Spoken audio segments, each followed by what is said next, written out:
My name is Ngara. I'm a nurse, teacher, lecturer, and musician. I'm the last child in a family of 10. My parents are both late. My mom died when I was barely 4. I grew up in Mondoro, mumusha masekuru vangu, musha unonzi Ukwanhau, where we had humble beginnings. I remember hearing my father telling us that he was once a policeman. At some point, he also told us that vaiva vari cook kana kuti chef.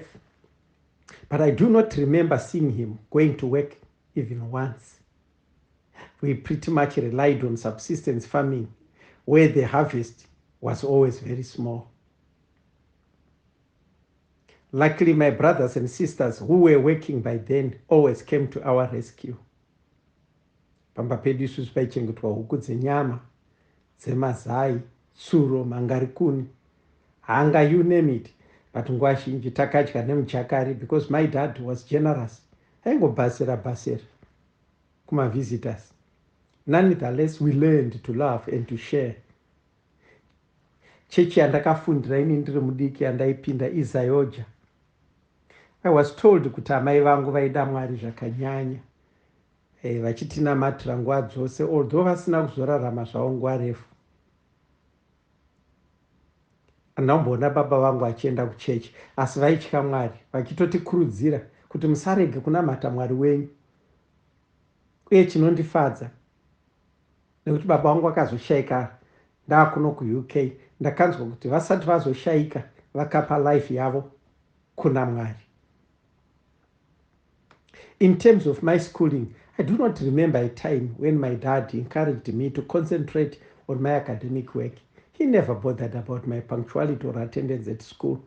I may have forgotten, but I do not remember seeing my dad taking any keen interest in my school reports. There were times when we were asked to get up around 3 a.m. to till the land before going to school. Because of this, I was often tired and lacked concentration at school. Regardless, this taught me to be hardworking. When I was in grade 4, one of my brothers, who was a teacher then, came to our rescue when he took my nephew and I to Chegutu, where he helped us enroll at a school where he was teaching, ending up at Brompton Mine. We learned all household chores at a tender age, because then my brother was not yet married. Mbwizhu takatomboidya, pataifundira zvokubika, especially panguva dzekunge mukoma vasipo. But I became a great cook in the end. Ndinotokaringa zvekutodaro kana ndichida. After primary school, I went to do my secondary education at a boarding school yainzi Presbyterian. In reflection, however, I feel putting me pa boarding school was a mistake, because ndakanokundwa nemufaro nemafaro taakuita mbiri yekutamba robot nekutsvaga vasikana.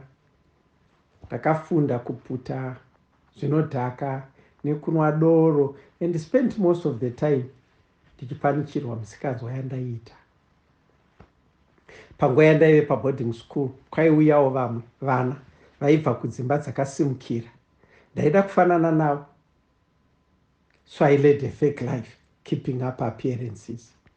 Zvinondirwadza nawo kuona kuti musi wekuvharwa kwezvikoro ndaisiya pamusha paive pari about 5 to 10 kilometers away, ndokwira bhazi kuenda kuHarare netrangi rangu zvaitwawo nevamwe vana. Asi kuti ndasvika kuHarare pambari, ndosvikokwira pinduka kudzoka kumaruzevha, totoswera zvedu taakufudza huku, but ndabhilivhisa vamwe. Ndaive ndisitorina kuHarare kwacho, unless ndatoshanyira my brothers or sisters, a privilege which I did not always get, because ndaitarisirwa kunobatsira basa pamusha kuna ana baba. Nekuda kwemufaro, nekuda kwemafaro, kwete mufaro, but mafaro, handina kupasa form 4. I was put at a different school, Chegutu High, still ndakanofoira. So mukoma vaindibhadharira fees vakazongoitawo chiramwa, and I went to join a drama group or a drama club in Glenora yainzi Glen B7 Stars kuHarare. Something chakandipa mukana again wokudya nyika rutivi, going about places, tichiperforma, tichiwana mbiri nemadzimai. Ndakazoitawo mukana wekuwana basa ndokusangana nevapfana vakacheka chikoro, vainge vakatomirira kuenda kuuniversity, vainge vakaita ma-A levels. Nyaya dzavaitaura dzaindiita kuti ndifile out of place. I felt very inferior. Zvakazondipa shungu dzekuerenga, ending up ndazoendawo to a teachers college. Ndaida Mwari, but my weakness was always women nedoro. Panyadhiri pandakaendapo, apart from it being a teachers college, paitwa train manurses, paive neprimary nesecondary school, uye paive nechechi hombe yemethodist. Nyadhiri yacho futi yaive yakakomberedzwa nezvikoro zvakawanda, saka vasikana yaive saruraude. Ini nemumwe bhuru wangu taishamwaridzana nemalecturers, uye mukoma wangu aitovawo mumwe wemalecturers panyadhiri pacho. Tumari taigara tiinatwo, saka ndaiita zvokunwiwa nedoro, ndichiita zvinonyadzisa. Asi Mwari ndaimuda. Panyadhiri ipapo ndipo pandakazosangana nechido chemwoyo wangu, akazova mudzimai wangu Tau. Vanhu vataifunda navo vaimunzwira tsitsi because hunhu hwangu vaihuziva, hwakanga husina kunaka. Most of the time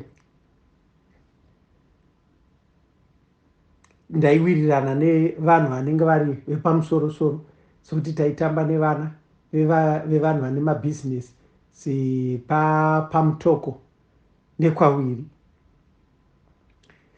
kwataifurirana tichiita izvozvo zvevasikana. Pane nguva dzakawanda dzatakaita tsaona nemotokari, asi ndinototendawo kuna Mwari kuti vakatiraramisa. Ndakararamiswa naShe. Ndakanzvengeswa kuzvirwere because vazhinji vakafara mufariro wandakaita vakafa. Ndakawandirwa nyasha dzekutendeuka, ndikazosiyawo zvivi zvangu, ndikacherera kakomba pasi, ndikapfira.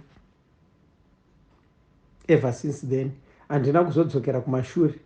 Ndakada Mwari uye nekurevesa. Handizvidze vanhu vari muzvivi because I have been there. Mbanje ndakaputa kana muchitokisi ndakamurara, gomba rechimbuzi riri pasaidhi sepapa, ini ndichidya ndiri sepapa, inda dzichindiruma ndakarara. I've been there. I'm forever grateful. Mwari vakandikundisa. Zvikatobatsirawo vamwe vaiziva uipi hwangu kutendeuka. Ndinoda kutenda mudzimai wangu Tau, akandida against all odds, akandida neuipi hwangu, achindibatsira, achindinyengetedzerera, asingaindiite jaji until ndakunda. Dzimwe nguva zvinoshamisa kuona vanhu vasina kuona kukura kwangu,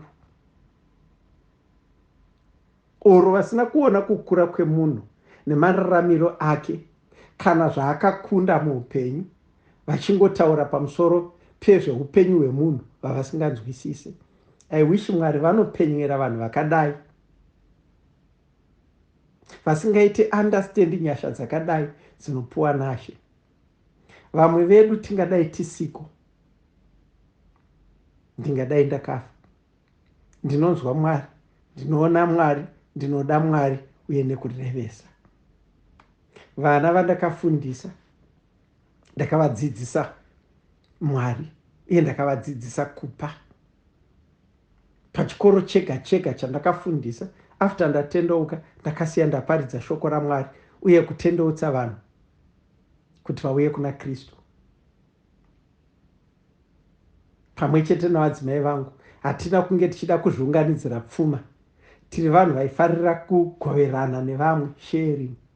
Kunyangwe zvirimwa nezvipfuwo zvataichengeta, taigovana nevatainge takavakidzana navo kana kutenderedzana navo munharaunda dzataitichira. vana vandakafundisa navo vanondiudza kuti ndakavafundisa Mwari, and I'm quite grateful. Mwari havana kutisiya takadaro nemhuri yangu. Takapiwa stand pagrowth point nemumwe vatendi. Pakazoitawo mumwe akatipa zvekare imba yekukadoma pachena, and this became a ticket. This became our ticket to the UK. Ndamu UK, I've continued neushumiri hwangu wekupa, reaching out to the needy, rinowana basa ratokura, but hazvina kutisiya tiri varombo nemhuri yangu. God has been blessing us. Thank you.